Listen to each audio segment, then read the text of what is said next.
പ്രിയപ്പെട്ട സുഹൃത്തുക്കളെ, SJSPSCയുടെ സ്കൂൾ പാഠപുസ്തകങ്ങളിലൂടെ ഒരു യാത്ര എന്ന കോഴ്സിലെ ഒരു പുതിയ അധ്യായത്തിലേക്ക് എല്ലാവർക്കും സ്വാഗതം.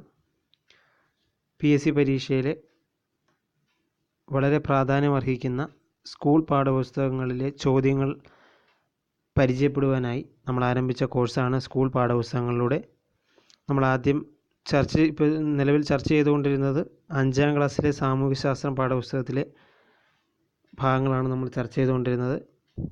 ഇന്നത്തെ ക്ലാസ്സിൽ നമ്മൾ ചർച്ച ചെയ്യുന്നത് 5ാം ക്ലാസ്സിലെ സാമൂഹ്യശാസ്ത്രത്തിലെ 3ാമത്തെ ചാപ്റ്ററായ നമ്മുടെ കുടുംബം, 4ാമത്തെ ചാപ്റ്ററായ കരുതലോടെ ചെലവിടാം, 5ാമത്തെ ചാപ്റ്ററായ പ്രപഞ്ചം എന്ന മഹാത്ഭുതം, ഇവയിലെ ചില പ്രാധാന്യമർഹിക്കുന്ന കാര്യങ്ങൾ മാത്രം ഉൾപ്പെടുത്തിയ ക്ലാസ്സാണെന്നുള്ളത്. നമുക്ക് ക്ലാസ്സിലേക്ക് കിടക്കാം. നമ്മുടെ കുടുംബം എന്ന പാഠഭാഗത്തിൽ കുടുംബത്തിൻ്റെ സവിശേഷതകൾ, അവയുടെ ധർമ്മങ്ങൾ എന്നിവ വിശദീകരിക്കുന്നു. അതുപോലെ തന്നെ സമൂഹത്തിൻ്റെ അടിസ്ഥാന ഘടകമാണ് കുടുംബം എന്നാണ് അതിൽ പറയപ്പെടുന്നത്. കുടുംബഘടനയുടെ അടിസ്ഥാനത്തിൽ കുടുംബങ്ങളെ അണുകുടുംബമെന്നും വിസ്തൃത കുടുംബമെന്നും കൂട്ടുകുടുംബമെന്നും തരംതിരിക്കാം. അത്തരത്തിലുള്ള കാര്യങ്ങളാണ് ആ പാഠഭാഗത്തിലൂടെ പറയുന്നത്. അതിൽ PSCയിൽ ചോദിക്കാൻ മാത്രമുള്ള ഭാഗങ്ങൾ അതിൽ കാണുന്നില്ല. എങ്കിലും മലയാളത്തിൽ ചോദിക്കാം എന്ന് തോന്നുന്ന ഒരു കവിത അതിലുണ്ട്. കുടുംബ ബന്ധത്തെപ്പറ്റി കുഞ്ഞുണ്ണി മാഷിൻ്റെ ഒരു കവിതയാണ്.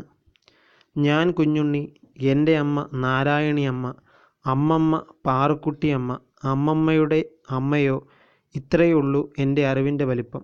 അതായത് കുടുംബത്തിൻ്റെ ഇപ്പോഴത്തെ സമകാലീന രംഗത്ത് നമ്മൾ ചിന്തിക്കുമ്പോൾ സ്വാഭാവികമായും നമ്മൾക്കും കുടുംബ ബന്ധങ്ങളെക്കുറിച്ചുള്ള ഇത്ര അറിവേ നമ്മൾക്കുള്ളൂ എന്നുള്ളതാണ് കുഞ്ഞുണ്ണി മാഷ് ഇതിലൂടെ ഉദ്ദേശിക്കുന്നത്. അപ്പോൾ ഇത് വേണമെങ്കിൽ നമുക്ക് മലയാളം ഭാഗത്തു നിന്ന് വേണമെങ്കിൽ ഈ കവിത തന്നിട്ട് ഇത് കുഞ്ഞുണ്ണി മാഷിൻ്റെ ഏത് കവിതയിൽ നിന്നും എടുത്ത വരികളാണെന്ന് വേണമെങ്കിൽ ചോദിക്കാം. അപ്പോൾ അതൊരു വെറൈറ്റി തോന്നിയുകൊണ്ട് ഉൾപ്പെടുത്തിയെന്നേ ഉള്ളൂ. ഈ കവിത എന്നിലൂടെ എന്ന കുഞ്ഞുണ്ണി മാഷിൻ്റെ കവിതയിലെ 2-3 വരികളാണ്. ഞാൻ കുഞ്ഞുണ്ണി, എൻ്റെ അമ്മ നാരായണി അമ്മ, അമ്മമ്മ പാറക്കുട്ടി അമ്മ, അമ്മമ്മയുടെ അമ്മയോ, ഇത്രയേ ഉള്ളൂ എൻ്റെ അറിവിൻ്റെ വലിപ്പം എന്ന കവിത. 3ാമത്തെ അധ്യായത്തിൽ നമ്മുടെ കുടുംബത്തിൻ്റെ സവിശേഷതകളും സമൂഹത്തിൻ്റെ അടിസ്ഥാന ഘടകമായ കുടുംബം, അതുപോലെ തന്നെ അണുകുടുംബമെന്നും മിശ്രിത കുടുംബമെന്നും തരംതിരിക്കാം. അത്രയും കാര്യങ്ങളെ അതിൽ പറയുന്നുള്ളൂ. നമുക്ക് 4ാമത്തെ പാഠപുസ്തകത്തിലേക്ക് പോകുമ്പോൾ അതുപോലെ തന്നെ ഒരു കാര്യം ഇതിൽ ഉൾപ്പെടുത്താനായിട്ടുള്ളത്, കൂടുതലും ഈ 5ാം ക്ലാസ്സിൻ്റെ പാഠപുസ്തകങ്ങളിലും കാര്യങ്ങളിലും ഉള്ളപ്പോൾ കുറേ ഉദ്ധരണികൾ ഇതിൽ നമുക്ക് കാണാൻ സാധിക്കും. അതൊക്കെ PSCക്ക് ഭാവിയിൽ ചോദിക്കാവുന്നതേ ഉള്ളൂ. അത്തരത്തിലുള്ളൊരു ഉദ്ധരണിയാണ് ഓക്ബേൺ എന്ന് പറയുന്ന വ്യക്തി പറഞ്ഞ ഒരു കുടുംബ ബന്ധത്തെ പറ്റിയുള്ള ഒരു കാര്യമാണ്. The function of a family is to create an atmosphere of love and care among its members. അതായത് കുടുംബാംഗങ്ങൾക്കിടയിൽ സ്നേഹപൂർവമായ ഒരു അന്തരീക്ഷം സൃഷ്ടിക്കുകയാണ് കുടുംബത്തിൻ്റെ ധർമ്മം എന്നാണ് ഓക്ബേൺ അഭിപ്രായപ്പെടുന്നത്. അതാണ് ഈ പാഠഭാഗത്ത് ഉള്ളൊരു ഉദ്ധരണിയാണിത്. ഇതും വേണമെങ്കിൽ മലയാളത്തിലോ അല്ലെങ്കിൽ അല്ലാതെയോ ചോദിക്കാൻ ചാൻസ് ഉള്ളതാണ്. നമുക്കിനി അടുത്ത 4ാമത്തെ അധ്യായത്തിലേക്ക് കിടക്കാം. 4ാമത്തെ അധ്യായത്തിൽ അവർ ഉൾപ്പെടുത്തിയിരിക്കുന്നത് കുടുംബത്തിൻ്റെ വരവ് ചെലവ് കണക്ക്, അതുപോലെ തന്നെ കുടുംബ ബന്ധത്തിലെ ബഡ്ജറ്റിൻ്റെ ആവശ്യകത, വരവ് ചെലവ് കണക്കുകൾ എങ്ങനെ കുടുംബജീവിതത്തെ ബാധിക്കുന്നുവെന്നും ഒക്കെയാണ് അതിൽ കൂടുതലായി ഉൾപ്പെടുത്തിയിരിക്കുന്നത്. അതിലും ഇതേപോലെ തന്നെ ഒരു ഉദ്ധരണിയാണ് വളരെ ഇതായിട്ട് തോന്നിയത്. അതായത് ഗാന്ധിജിയുടെ ഒരു മഹത് വചനമാണ് അവർ ഉൾപ്പെടുത്തിയിരിക്കുന്നത്. The world has enough for every one's need but not enough for every one's greed. അത് ഉദ്ദേശിക്കുന്നത്, ഗാന്ധിജി പറയുന്നത്, നമുക്ക് എല്ലാവരുടെയും ആവശ്യങ്ങളെ തൃപ്തിപ്പെടുത്താനുള്ള വിഭവങ്ങൾ ഇവിടെ തന്നെയുണ്ട്, എന്നാൽ ഒരാളുടെയും അത്യാഗ്രഹത്തിന് നിറവേറ്റാനുള്ളത് ഇവിടെ ഇല്ലതാനും. അതാണ് ഗാന്ധിജി ഇതിലൂടെ പറയുന്നത്.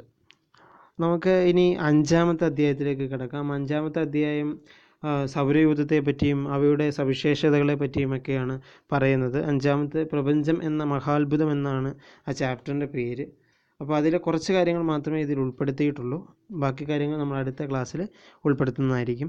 അതിലേറ്റവും ബേസിക്കായിട്ട് പറയുന്നത്, the celestial bodies that rotate themselves while revolving around the sun are called planets. അതിനകത്ത് ഉദ്ദേശിച്ചിരിക്കുന്നത് സൂര്യൻ സ്വയം കറങ്ങുന്നതിനൊപ്പം സൂര്യനെ വലം വെക്കുന്ന ചില ആകാശഗോളങ്ങളുണ്ട്. അവയെയാണ് ഗ്രഹങ്ങൾ എന്ന് പറയുന്നത്. ഈ ആകാശഗോളങ്ങൾ എന്നതിനെയാണ് ഉദ്ദേശിച്ച് സെലസ്റ്റിയൽ ബോഡി എന്ന് അവർ ഉദ്ദേശിക്കുന്നത്. അതുപോലെ തന്നെ the path of a planet around the sun is called orbit. അതായത് സൂര്യന് ചുറ്റുമുള്ള ഗ്രഹങ്ങളുടെ സഞ്ചാരപാതയെ പറയുന്ന പേരാണ് ഭ്രമണപഥം അഥവാ orbit. The path of a planet around the sun is called orbit. അടുത്ത പറയുന്നത് satellites are the celestial bodies that revolves around the planet. അത് ഉദ്ദേശിക്കുന്നത് ഗ്രഹങ്ങളെ വലം വെക്കുന്ന ഗോളങ്ങളാണ് ഉപഗ്രഹങ്ങൾ. ഗ്രഹങ്ങളെ വലം വെക്കുന്ന ഗോളങ്ങളാണ് ഉപഗ്രഹങ്ങൾ. അവയാണ് നമ്മൾ സാറ്റലൈറ്റ്സ് എന്ന് പറയുന്നത്. Satellites are the celestial bodies that revolves around the planet and the moon is A satellites of earth. നമുക്ക് എല്ലാവർക്കും അറിയാവുന്ന പോലെ ഭൂമിയുടെ ഒരു ഉപഗ്രഹമാണ് ചന്ദ്രൻ അഥവാ മൂൺ. ഇനി രണ്ട് ശാസ്ത്രജ്ഞന്മാരെയാണ് നമ്മൾ പരിചയപ്പെടാൻ പോകുന്നത്. ഒന്നാമത്തെ വ്യക്തിയാണ് നിക്കോളാസ് കോപ്പർനിക്കസ്. അദ്ദേഹത്തിൻ്റെ ചിത്രമാണ് ഇടതുഭാഗത്ത് ഉൾപ്പെടുത്തിയിരിക്കുന്നത്. നിക്കോളാസ് കോപ്പർനിക്കസ് AD 1473 മുതൽ 1543 വരെയാണ് അദ്ദേഹത്തിൻ്റെ ജീവിതകാലം. കോപ്പർനിക്കസ് ഒരു പോളണ്ടുകാരനാണ്. അദ്ദേഹം ഒരു ഭൗമശാസ്ത്രജ്ഞനാണ്, അതുപോലെ തന്നെ വാനനിരീക്ഷകനുമാണ്. അദ്ദേഹമാണ് പണ്ട് നമ്മൾ എല്ലാവരും പണ്ടത്തെ ശാസ്ത്രജ്ഞന്മാരെല്ലാം അല്ലെങ്കിൽ പണ്ട് കരുതിയിരുന്നത് സൗരയൂഥത്തിൻ്റെ കേന്ദ്രം ഭൂമിയാണെന്നായിരുന്നു പണ്ട് എല്ലാവരുടെയും വിശ്വാസം. എന്നാൽ കോപ്പർനിക്കസ് ആണ് ഈ വിശ്വാസത്തെ ചോദ്യം ചെയ്ത് സൗരയൂഥത്തിൻ്റെ കേന്ദ്രം സൂര്യനാണെന്ന് അദ്ദേഹം വെളിപ്പെടുത്തുകയുണ്ടായി. അതേ വ്യക്തിയാണ് കോപ്പർനിക്കസ്. അപ്പോൾ നമുക്ക് ചോദിക്കാവുന്നതാണ്, സൗരയൂഥത്തിൻ്റെ കേന്ദ്രം സൂര്യനാണെന്ന് പറഞ്ഞ അല്ലെങ്കിൽ അങ്ങനെ അഭിപ്രായപ്പെട്ട വ്യക്തിയാണെന്ന് വെച്ചാൽ നിക്കോളാസ് കോപ്പർനിക്കസ് ആണ്. നിക്കോളാസ് കോപ്പർനിക്കസിൻ്റെ സ്വദേശം വേണമെങ്കിൽ ചോദിക്കാം. അദ്ദേഹം പോളണ്ടുകാരനാണ്. ഇത് രണ്ടും ചോദിക്കാവുന്ന ചോദ്യങ്ങളാണ്. അടുത്തത് നമ്മൾ വേറൊരു ശാസ്ത്രജ്ഞനെ നമ്മൾ പരിചയപ്പെടാം. അതാണ് ഗലീലിയോ ഗലീലി. AD 1564 മുതൽ 1642 വരെയാണ് അദ്ദേഹത്തിൻ്റെ ജീവിതകാലം. അദ്ദേഹം ഒരു ഇറ്റലിക്കാരനായ ഊർജ്ജതന്ത്രജ്ഞൻ അല്ലെങ്കിൽ വാനനിരീക്ഷകൻ, ഗണിതശാസ്ത്രജ്ഞൻ, തത്വചിന്തകൻ, അങ്ങനെ എല്ലാ വിഭാഗത്തിലും അദ്ദേഹം പ്രഗത്ഭനായിരുന്നു. അദ്ദേഹത്തിൻ്റെ പ്രത്യേകതകളെ കുറിച്ച് പറയുമ്പോൾ അദ്ദേഹം സ്വയം നിർമ്മിച്ച ദൂരദർശിനി അഥവാ ടെലസ്കോപ്പ് അല്ലെങ്കിൽ ടെലസ്കോപ്പ് ഉപയോഗിച്ചാണ് അദ്ദേഹം വാനനിരീക്ഷണത്തിന് തുടക്കമിട്ടത്. അദ്ദേഹം അതുപോലെ തന്നെ വ്യാഴത്തിൻ്റെ 4 ഉപഗ്രഹങ്ങൾ കണ്ടെത്തിയതും ഗലീലിയോ ഗലീലിയാണ്. അപ്പോൾ അതിനകത്തിൽ പഠിക്കാനുള്ളത് ഗലീലിയോ ഗലീലിയുടെ സ്വദേശം ഇറ്റലിയാണ്. അദ്ദേഹമാണ് സ്വയം നിർമ്മിച്ച ദൂരദർശിനിയിലൂടെ വാനനിരീക്ഷണം ആരംഭിച്ച വ്യക്തിയാണ്. അതുപോലെ തന്നെ വ്യാഴത്തിൻ്റെ 4 ഉപഗ്രഹങ്ങൾ കണ്ടെത്തിയതും ഗലീലിയോ ഗലീലിയാണ്. ഇതോടുകൂടി ഇന്നത്തെ ക്ലാസ് അവസാനിക്കുകയാണ്. നിങ്ങൾക്ക് ഈ ക്ലാസ് ഇഷ്ടപ്പെട്ടെങ്കിൽ നിങ്ങൾക്ക് വീഡിയോ ലൈക്ക് ചെയ്യാം, കമൻറ്റ് ചെയ്യാം. അതുപോലെ തന്നെ നിങ്ങൾക്കിത് മറ്റ് സുഹൃത്തുക്കൾക്ക് ഷെയർ ചെയ്യാവുന്നതാണ്. അതുപോലെ തന്നെ വളരെ പ്രാധാന്യമർഹിക്കുന്ന കാര്യം ഇത് സബ്സ്ക്രൈബ് ചെയ്യുക എന്നുള്ളതാണ്. ഇത് എല്ലാവരിലേക്കും എത്തണമെന്നാണ് എൻ്റെ ആഗ്രഹം. ഈ വീഡിയോയ്ക്ക് അല്ലെങ്കിൽ കോഴ്സിന്, ഈ ചാനലിന് നിങ്ങൾ തന്നുകൊണ്ടിരിക്കുന്ന എല്ലാ സപ്പോർട്ടിനുള്ള നന്ദി അറിയിക്കുന്നു. തുടർന്നും ഈ സപ്പോർട്ട് നിങ്ങളിൽ നിന്നുണ്ടാകണമെന്ന് ആഗ്രഹിക്കുന്നു. ഒരു നല്ല ദിനം ആശംസിക്കുന്നു.